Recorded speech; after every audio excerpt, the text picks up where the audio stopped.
Gotta thank Yahweh for being the chosen seed of Israel. Here's the patience of the saints. Here are they that keep the commandments of Yah and the faith of Mashiach. Whoa, yeah. I gotta thank Yahweh for being the chosen seed of Israel. Here's the patience of the saints. Here are they that keep the commandments of Yah and the faith of the Mashiach. Yo, yeah, whoa. Shalom, Zion, and I want to wish you a happy and blessed Shabbat this coming when it comes and sunsets at your various times. So I'm going to show you something very exciting today. Something that the camps, the false prophets, and the heathens refuse to talk about. You won't even see this in our history books because the heathens, they know the truth and they don't want us to know this particular type of information. So we're going to call this discussion Current Day Descendants of Hebrew Slaves in the Americas from the Transatlantic Slave Trade. It's a no-brainer that our people are scattered to the four corners of the earth. But what I'm going to be focusing on is our people that are scattered throughout South America and the Caribbean islands. And you're going to see, Zion, you're going to see that there are brothers and sisters of ours that look just like us. Not what the camps and the false prophets are pushing as Israelites, but those black descendant Hebrews of slaves, the ones that they push way in the corner, that they treat like crap. They discriminate so heavily against them, you don't even hear about them.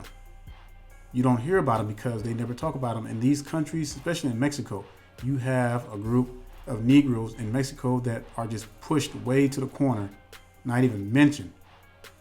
And, and if you didn't do research, you wouldn't even know that there were Hebrews in Mexico.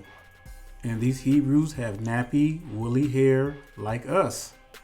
And, we've been known for our woolly, nappy hair scattered to the four corners of the earth. And this is something that you cannot hide. The truth has been coming out more and more. And as more people are waking up, they're starting to see the truth. But before we go further, let's go to Amos chapter 9, and let's look at verse 7. Amos chapter 9 and verse 7. It says, "Are ye not as the children of the Ethiopians unto me, O children of Yasharel, saith Yahuwah? Have not I brought up Yasharel out of the land of Mizraim, and the Philistines, and from Caphtor, and the Syrians of Ker?" So, the Most High is not calling us Ethiopians. He's comparing us to Ethiopians. We look like them. And when you look at current day Ethiopians, they are different shades of black, just like we are. All right, let's go to Isaiah chapter 29 and verse 22. Isaiah 29 and verse 22. It says, "Therefore thus saith Yahuwah, who redeemed Abraham concerning the house of Jacob. Jacob shall not now be ashamed, neither shall his face now wax pale." And the Most High is making it clear that he's still going to have a distinctive looking people in these last days. And the Hebrews were Negroes back then, and they are still Negroes today. And I'm going to prove that, and you're going to see that. But see, this is what the heathens don't want you to know. This is what the world don't want you to know. This is what the world leaders, the world elites don't want you to know, because they know the truth. And why do you think they always like to mock us in their Hollywood movies? And they're sitting back laughing at us. They're like, these niggas gonna never get it. They're gonna always love our heathens. But we just don't get it. So with that being said, I want to show you this clip. It's talking about a group of Mexico, they claim the blacks there, they claim them as Afro-Mexicans, just like they claim us, or they call us African or Afro-Americans. So same thing with Mexico. So they have a group of Hebrews there that they were discussing, talking about. And you're going to see, look at this clip very carefully, because you're going to see our brothers and sisters in there that look just like us.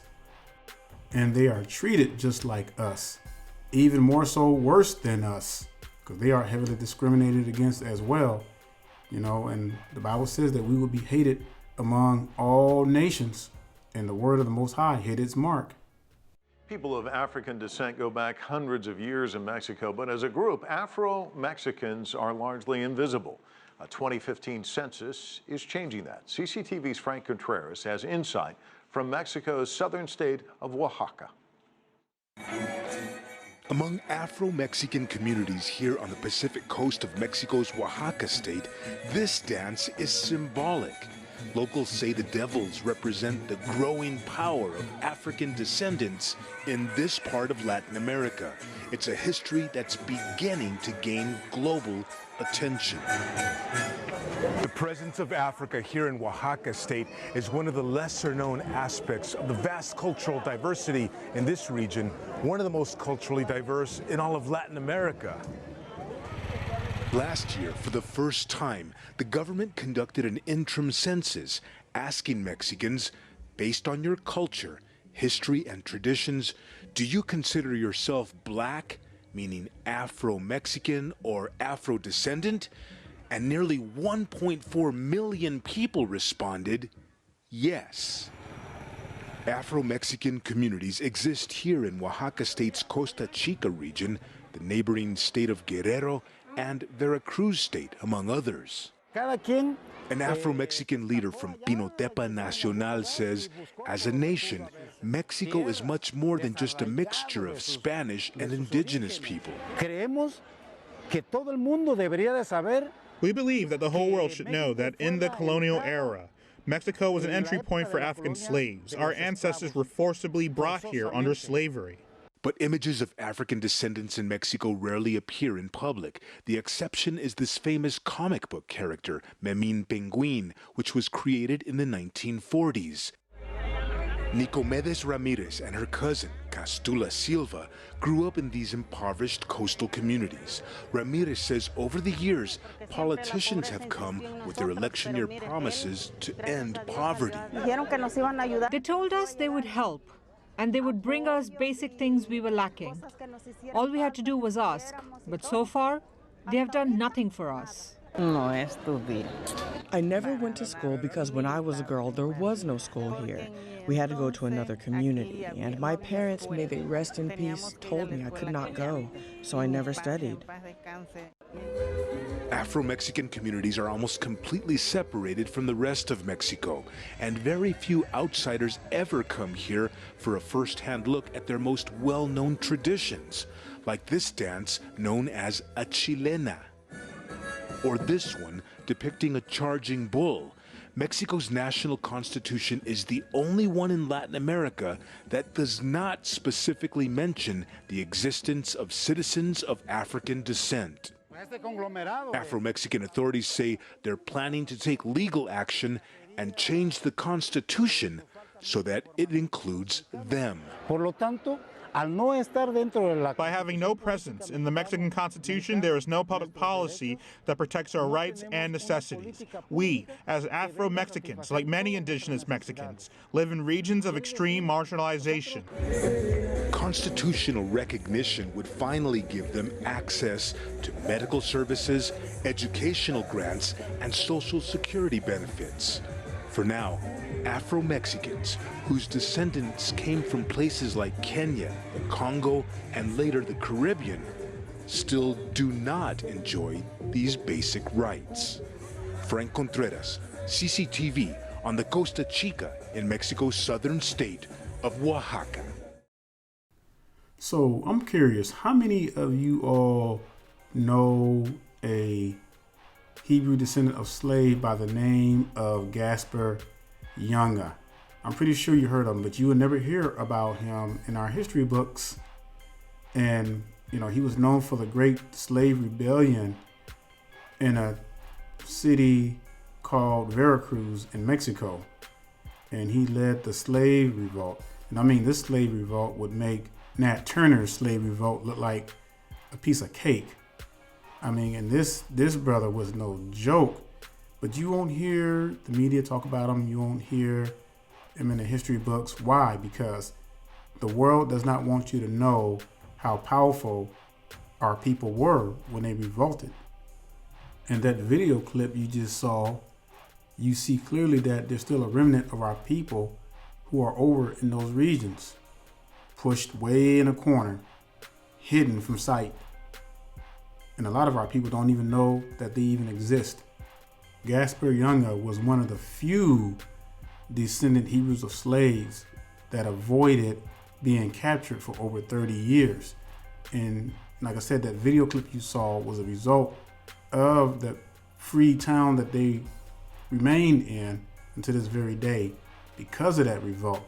And it's pretty amazing, you know, but you don't hear nothing about him in history books. You don't hear this in your schools.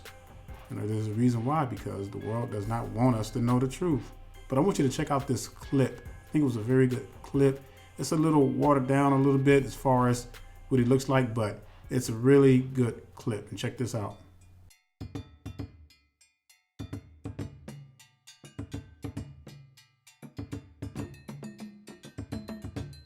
Known as the first liberator of the Americas, Gaspar Yanga led one of the most successful slave rebellions in the Americas.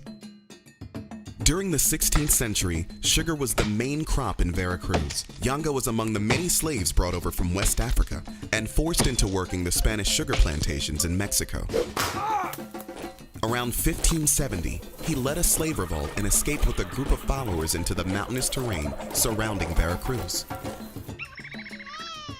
There, Yanga and his people formed a settlement, which grew to some 550 people and eluded capture for nearly 30 years. This thriving community became a beacon of freedom for other runaway slaves. Yanga and his people survived through agriculture and livestock.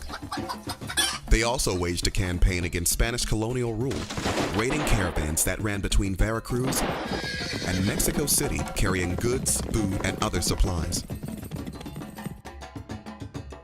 Yanga's raids and the ongoing exodus of black and indigenous slaves to his community upset the Spanish plantation owners. The owners called on the colonial government to take action. In 1609, the Spanish governor sent a military force of 500 men to put an end to Yanga and his group. Opposing that force was Yanga's irregular army armed with firearms, machetes, bows and arrows, and even stones. When Yanga learned of the impending attack, he sent one of his Spanish prisoners to negotiate peace terms. The Spanish, however, had no interest in negotiation, and a brutal battle quickly ensued. Both sides suffered heavy casualties, but the Spanish governor was forced to respect Yanga's strength. Yanga and his survivors retreated higher up into the mountains, out of Spanish reach, and again flourished. After many failed negotiations and military actions, the Spanish opted to negotiate in 1618. Under a treaty, Spain granted freedom to Yanga and his followers in exchange for an end to raids on Spanish caravans. In addition, the former slaves were given land, and Yanga and his family were recognized as the rulers of the community. By 1630, the town of San Lorenzo de los Negros was born, the first free African settlement in the Americas. In 1932, the town was renamed Yanga to honor the courageous man who represented hope and liberty to so many enslaved people. Yanga's courage in the face of danger inspires us all to stand up for our beliefs and freedoms. And we are honored to call him a hero of color.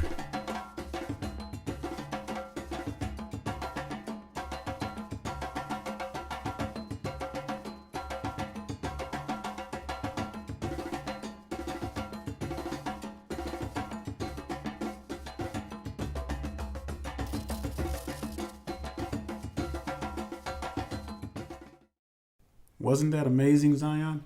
And you know, I'm always at awe just to know that our Negroes, our brothers and sisters scattered to the four corners of the earth, and when you see our brothers and sisters in Mexico, Colombia, all through South America, it just brings joy to your heart to know that we have people in those regions.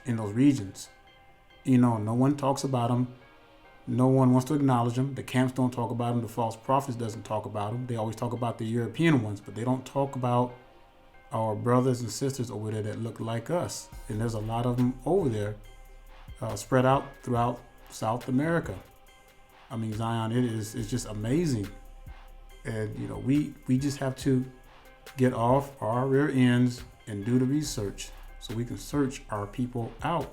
And, you know, I have a lot of our people who listen to my channels that are from South America and all through those regions, you know, and it's amazing, Zion. Now, I want you to take a close look at our descendants of Hebrew slaves, babies.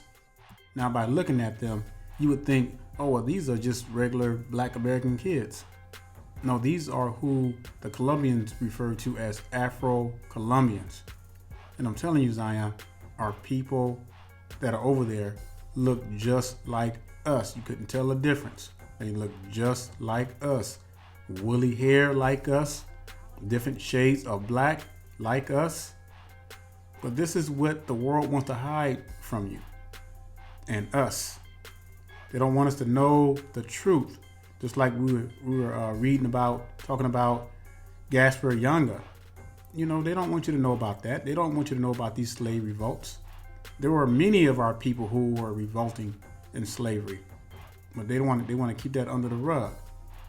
So I want to show you two clips. I want you to check these two clips out because you're going to see our brothers and sisters that are in Colombia. They refer to as Afro-Colombian, but they are the Hebrew descendant of slaves. So check this out. After over 50 years of civil war, the Colombian government and the FARC guerrillas are closer than ever to signing a final peace deal. But some people in the country support the peace process more than others. Mainly the country's black and indigenous populations, those who have been the most affected by the decades of fighting. La guerra, más de 60 años en guerra, nosotros lo único que sabemos es de violencia. Y ya es hora de que nuestras nuevas generaciones sepan de paz, de vivir tranquilos, de no tener miedo. The violence has been particularly strong on the Pacific coast, where Afro-Colombians have been systematically displaced or killed through the ongoing violence. This includes not only fighting between the government and the FARC, but also paramilitary groups, narco-traffickers, and local gangs. The town of Puerto Tejada, like most other towns that surround the city of Cali, have long been in the middle of this fighting.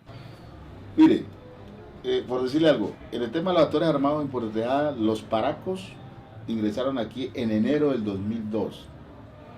Y de enero del 2002 a junio del 2006 asesinaron en Puerto Tejada un promedio de 1.112 jóvenes.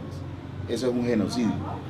Vinieron paramilitares aquí a nuestro municipio y armaron a los niños y les prometieron dinero fácil. Y los muchachos empezaron a matarse entre ellos y a matar a cualquier persona que el paramilitar le dijera dale a ese.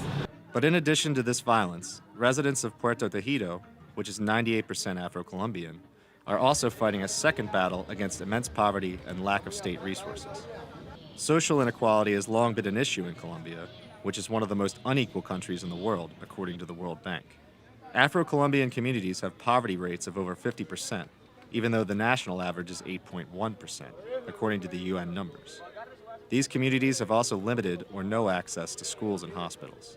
Entonces, nos han dejado el conflicto y vemos que estamos solos, porque no hay inversión. No hay inversión. In Puerto Tejada, this problem was amplified after large agribusiness converted thousands of acres of surrounding land into sugarcane fields, which has largely killed the once rich soil. Local factories have also contributed to polluting and depleting the local river, the town's main source of water and fishing. El río estaba hasta arriba y pues a medida de que se empezó la contaminación y la sequía, entonces se empezó a poblar eso de maleza y ya quedó aquí seco el río. Pero en realidad la afluencia de este río era grandísima, o sea, este río cubría prácticamente todo esto.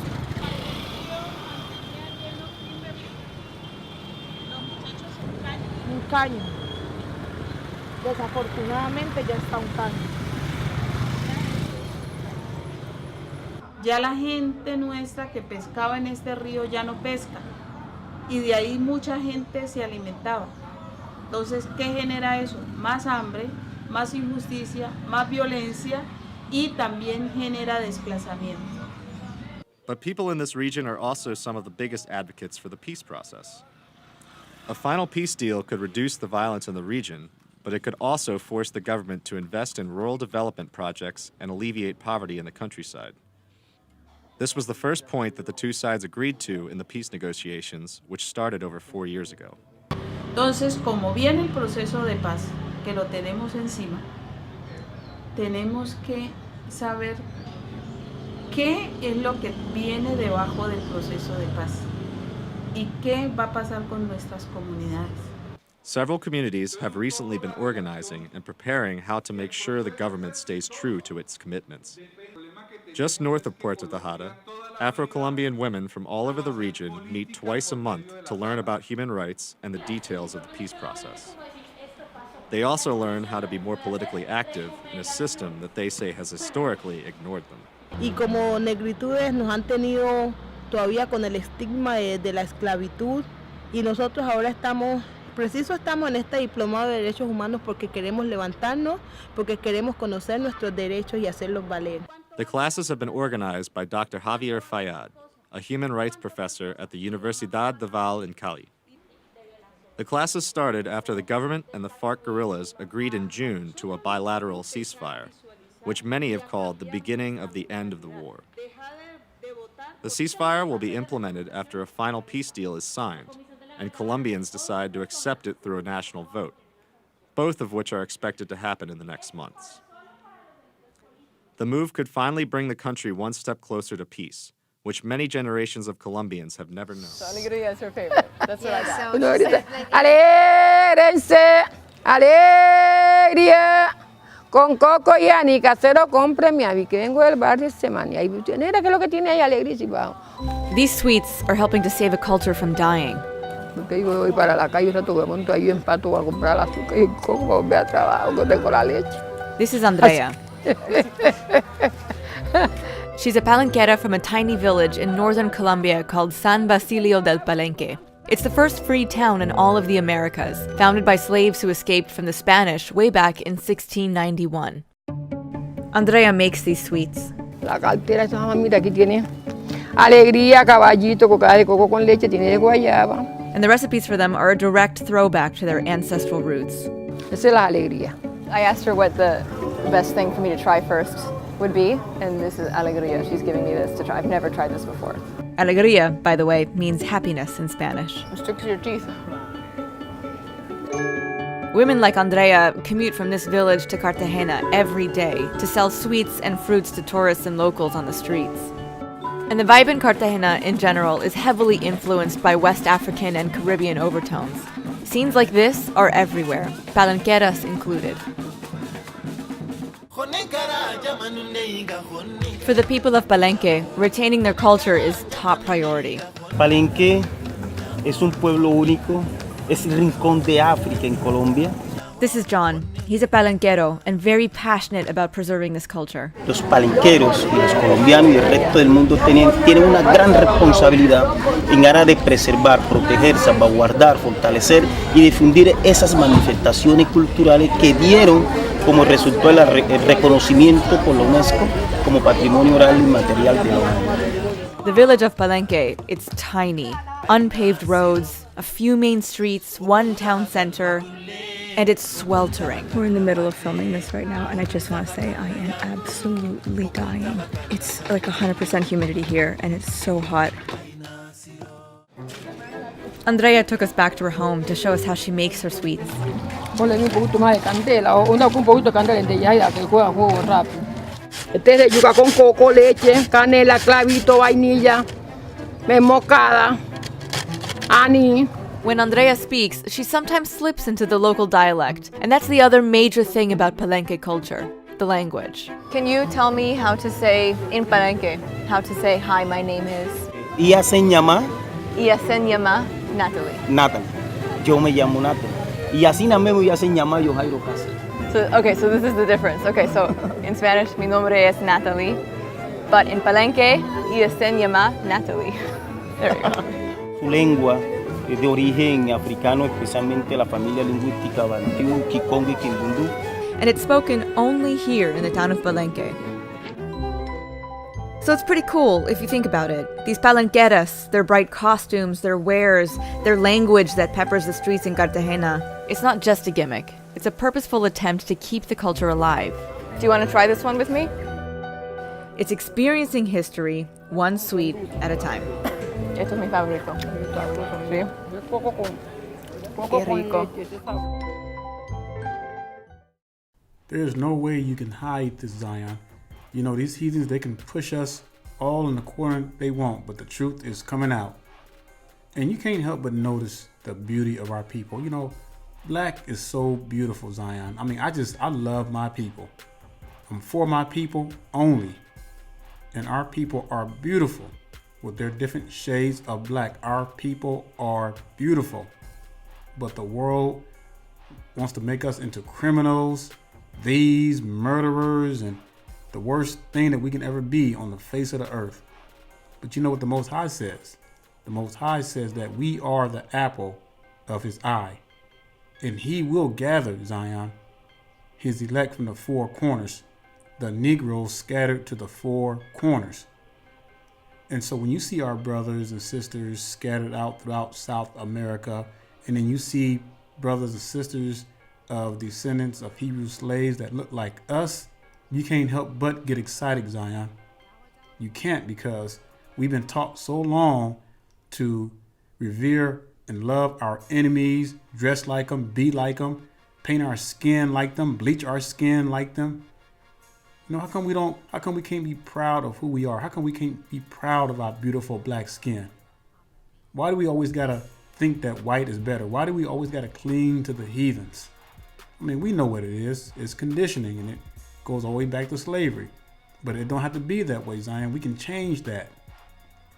All right, let's talk a little bit about the transatlantic slave trade. And when you look at this map and you see that Sierra Leone was like the biggest pusher of that because of where all the dockings were and everything. But you see how the routes are. And you know, something I wanted to notice too, that you know how these hurricanes are always forming? You notice that they go the same routes as the trade slave routes. I find that very interesting. And then you can see a lot of our people that were dropped off in the South, throughout South America and what have you, and are still there to this very day. And so, I mean, it's so evident that our people are scattered to the four corners. Now, when you look at the Caribbean, you know, a lot of people tend to ignore this portion, but a lot of the Hebrew descendants of slaves were transported to all these areas. You know, you got all these Caribbean islands, and then all those descendants of slaves who look just like us. You go to any of those Caribbean islands, and you'll see nothing but black folks, just different shades of black, descendants of slaves. And then you got the Dominican Republic, you got Haiti, you got Puerto Rico, you got Cuba, Jamaica. All of them, our people are all scattered through these regions. And you know, one thing about Haitians, which I believe are some of the most purest of Israelites, because you'll rarely see Haitians marrying outside their race. If you see a Haitian marry outside their race, it's like a fluke. I mean, it's like the most rarest thing that you will ever see.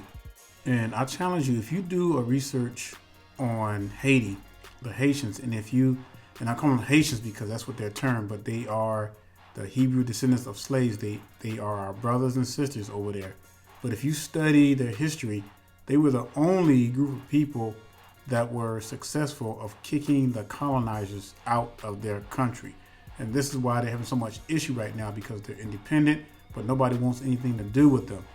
And so when all this stuff is happening over there, nobody wants to get involved because they hold on to their independence.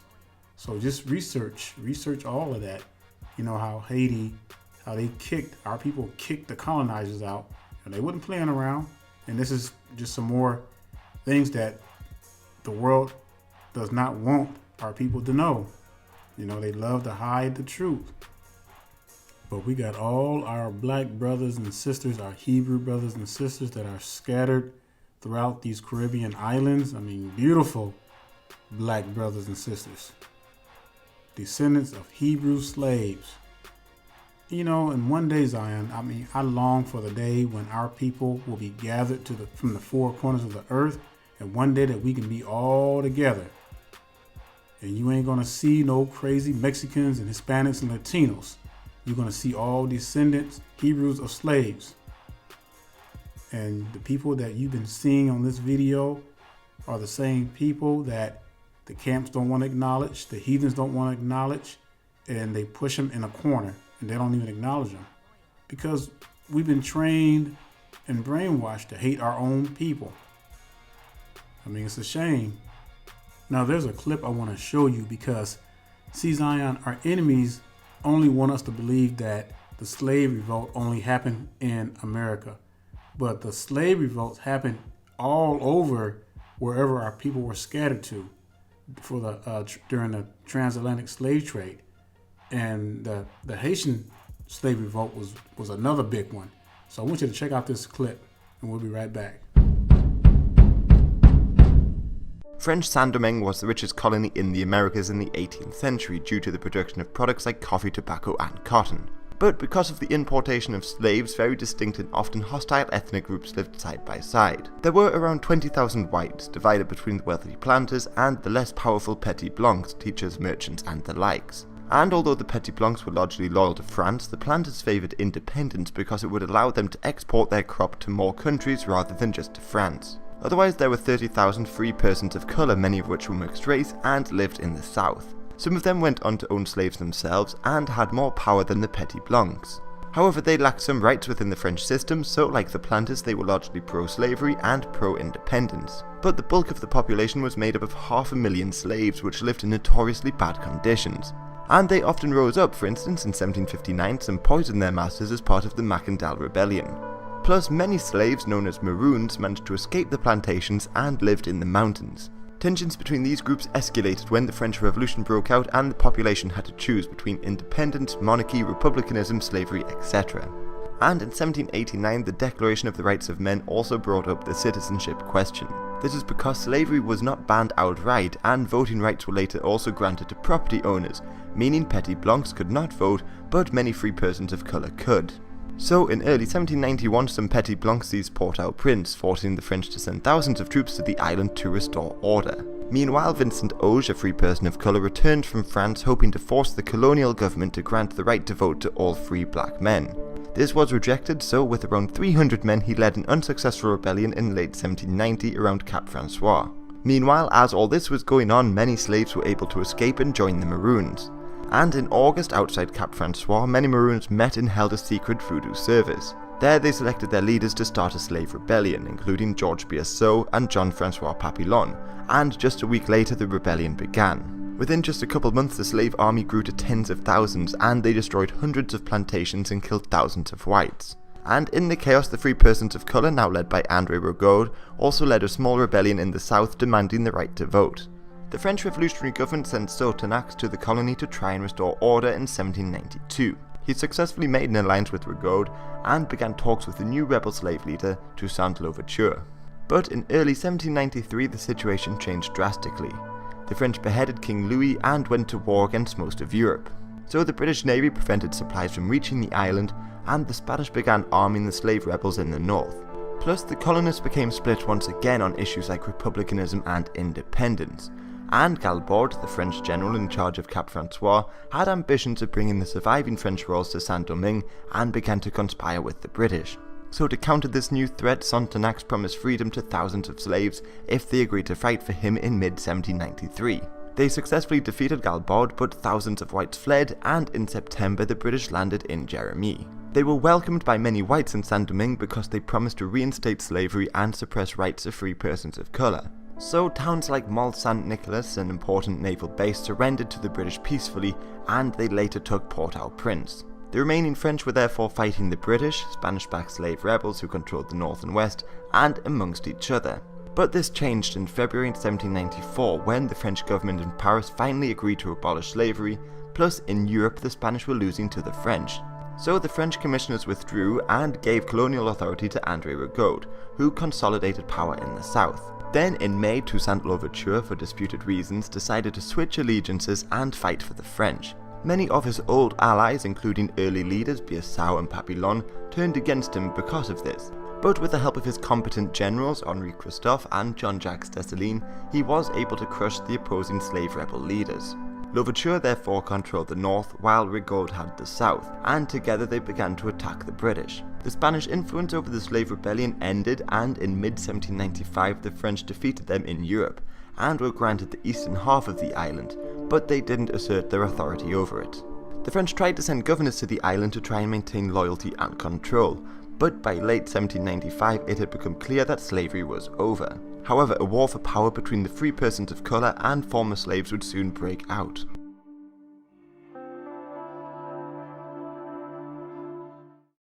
Isn't this amazing information? And I bet a lot of you didn't even know this about Haiti. And there's a lot of things they don't tell you, Zion. And so when you look at our people that are spread out throughout the Caribbean islands, and I mean, the Most High is waking our people up. I'm telling you, Zion, it's like you can see the working of the Ruach, and our people are waking up to such levels. I mean, it's unprecedented, and this is not a movement. This is a awakening, an awakening to the power, by the power of the Most High. And we've never seen anything like this in history, because all our previous captivities we were together. This is the only captivity where our people were scattered or are scattered to the four corners of the earth. And you look at them, we are waking up everywhere. The Negroes scattered to the four corners of the earth. So all through the South Americas and North America, the Caribbean islands, everywhere where the transatlantic slave trade routes were taken to, that's where our people are, Zion. And it's a beautiful thing when we see our people waking up all over the world. You know, they can't stop it. The heathens cannot stop it. And you cannot replace us with heathens. And these are the people, these are the heathens the camps push in calling Israelites. These are not the descendants of Hebrew slaves. These are Europeans. And these are what the camps are pushing. Now, I just showed you all our different shades of beautiful descendant Hebrews of slaves that are scattered out throughout South America and the Caribbeans from the transatlantic slave trade. You can't confuse that, Zion. You can't confuse it. It's just that our people have been mistreated so bad and pushed in a corner that you're not going to hear about them on the news or any kind of media. You know, because they don't want you to know that our people exist in those regions. But they're not called Mexicans. They're not called Latinos. They are known as the descendants of Hebrew slaves, just like we are here. So, but I want you to check out this next clip. I got a clip of some who they call Afro-Cubans. So I want you to check this out.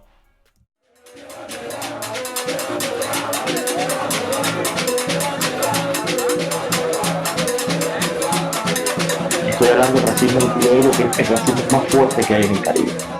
Yo creo que el racismo que se expresa en Cuba tiene que ver con esa cultura, con esas mediaciones entre el que está arriba, el blanco, el poder, la ley, el dinero, y el que está abajo, que es el subalterno, el criado, el esclavo, el que no tiene dinero, el dominado, el oprimido.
Mira, aquí todo el mundo es cubano. Aquí nadie se clasifica porque es negro, o es mestizo, o es afroamericano. Aquí todo se clasifica por cubano. No es como allá, como en tu país, como me estaba explicando, que se dice, no, soy negro. Somos cubanos porque eso nos ha enseñado la revolución, que somos cubanos, que somos adictos a nuestra patria.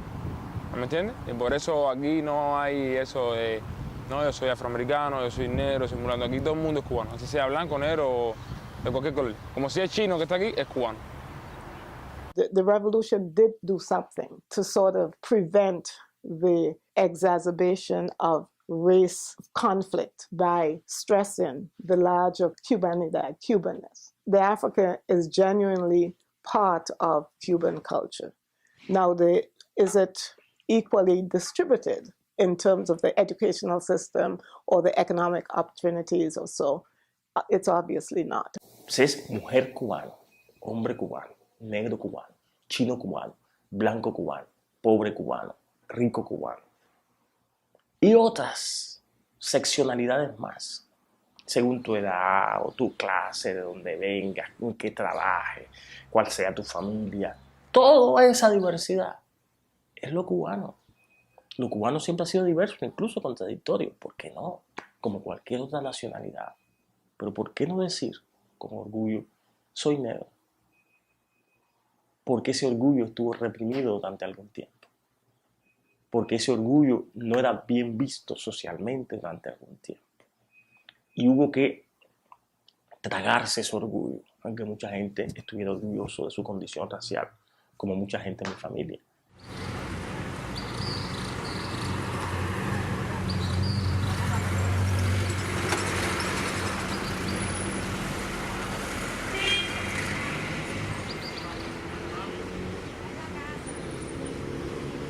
So I think that I just thought in coming to Cuba I'd kind of have a break from all the turmoil in the US right now. I think I thought that like it'd be kind of a vacation. I would be coming to this place where like phenotypically I fit in. I came here and I've been here for a while now and I've just come to realize that it's definitely not a vacation. And racism absolutely exists here. But my boyfriend is black, he's not mixed, and he's darker than I am.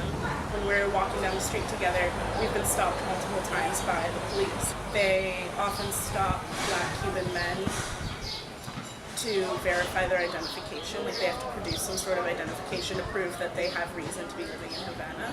Black Cuban men are profiled all the time. I think if you really want to understand racism, it's helpful to look at both the United States and Cuba. The significant difference, of course, is the one-drop rule. So in the United States, for historical reasons, anybody who has any visible African ancestry is counted as the category of all people that have African ancestry. Whereas in Latin America, they use more of a sliding scale. If you interact with people and you talk to people, you realize that there is a point where you become too African to be socially accepted by those people on the other side of that point. Y en Estados Unidos hay una zona para hablar de los negros, la palabra blanco. En el Caribe existen 50 palabras y en Cuba cerca de 30. En Cuba se dice moreno, jabao, moro, indio, blanco, colorado, etc.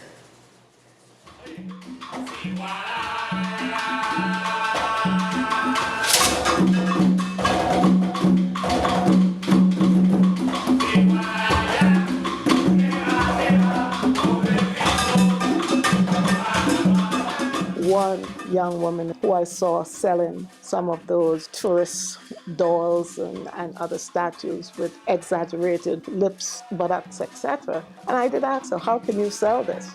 And she unabashedly said, this is my culture. She wasn't ashamed of it.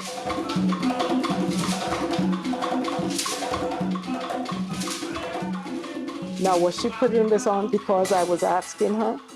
I don't actually think so. I think that what I saw, you know, the lens through which I was looking at was a racialized lens in terms of America, white, black, and that young woman did not present that face of it because I think race as articulated in terms of black, white is not the way in which culture is articulated by Cubans.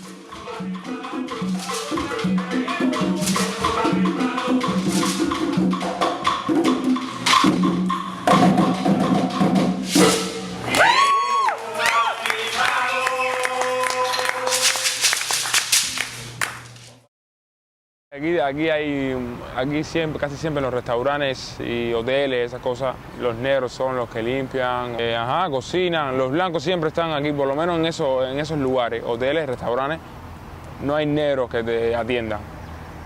Casi siempre ponen a blanquitos. ¿Por qué?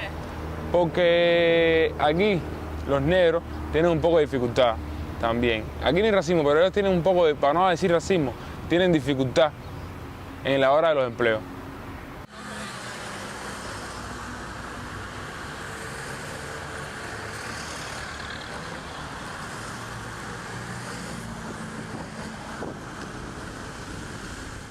Fenómeno del racismo acá en Cuba. Si hay o no hay. Yo creo que no. Los comunistas de Cuba es muy distinto, te cuenta que es muy distinto del sistema, cualquier sistema comunista del mundo. Los mismos de Vietnam, los mismos de China, y todos son comunistas, los mismos de Venezuela. It's ingrained in people. Like people are taught from a young age, racism doesn't exist here, it doesn't exist anymore. Even if it even does, like it can still exist without people naming it. And I think that's one of the problems here is that people don't name it, but it's happening constantly. La gente blanca tiene muchos negocios ya instalados, tiene una capacidad económica muy fuerte. Debemos ser pragmáticos y avanzar hacia proyectos económicos, avanzar hacia el mundo de los negocios y la economía, que es un mundo desconocido por la gente negra, que es un mundo donde siempre hemos estado como subalternos y es un mundo en el cual tenemos mucho que aprender, mucho que hacer todavía, y es un mundo que nos puede dar una base a nuestras proyecciones ideológicas y culturales.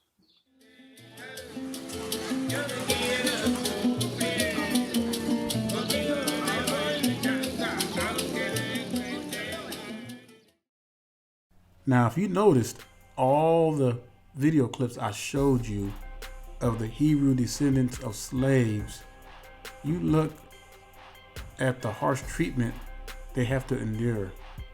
The same kind of treatment we have to endure. Now, some of their cases is worse than ours, brothers and sisters. But you see what's happening though. You see the curses, you see how we fit all of the curses. And you know, your educators are not gonna show you this kind of stuff. You're not gonna hear this. You sure hell's not gonna see this in the churches. Your pork chop eating pastors are not gonna talk about this kind of stuff because they want you to constantly pay tithes. You know, they're all about that paper. And you know, this Zion is just, we have access to all this information and we can just do the research and see for ourselves, you know?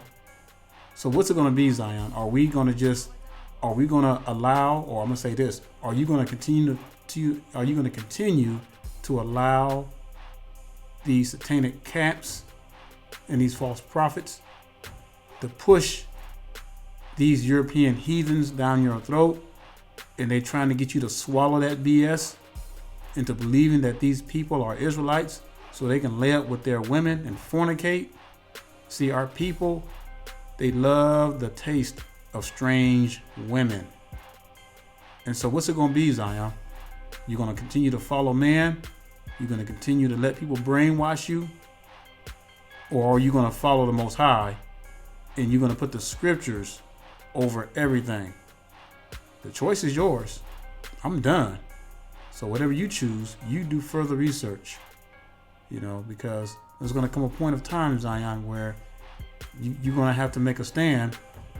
So what are you going to do? You're going to continue to sit, or you're going to get up off your yes, or you're going to do something.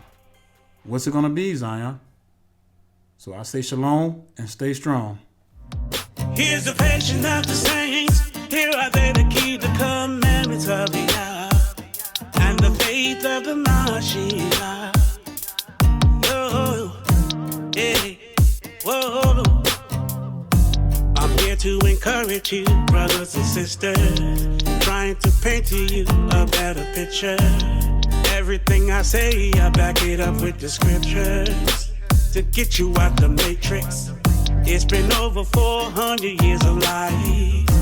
You got gotta open up your eyes, 'cause there's so many reasons we in captivity. You gotta flee from the heathens. There is hope in our future, even though they trying to do us in. But we live to fight another day. Vengeance is Yah. We'll be praying for Yahuwah. I gotta thank Yahuwah for being the chosen seed of Israel. Israel. Here's the patience of the saints. Whoa. Here are they to keep the commandments of Yah. Commandments of Yah. And the faith of Mashiach. Whoa, whoa, whoa, yeah, yeah. I gotta thank Yahuwah for being the chosen seed of Israel. Israel. Here's the patience of the saints. Here are they to keep the commandments of Yah and the faith of the Mashiach. Whoa, whoa, hey, hey, whoa, whoa. Do, do, da, da, da. Do, be, do, be, do, be, do, da, da. Do, be, do, do, do, do, do, do, do, do, da, da. Do, do, do, da, do. Be, do, da, do, do, do, da, da, da, da. Do, be, do.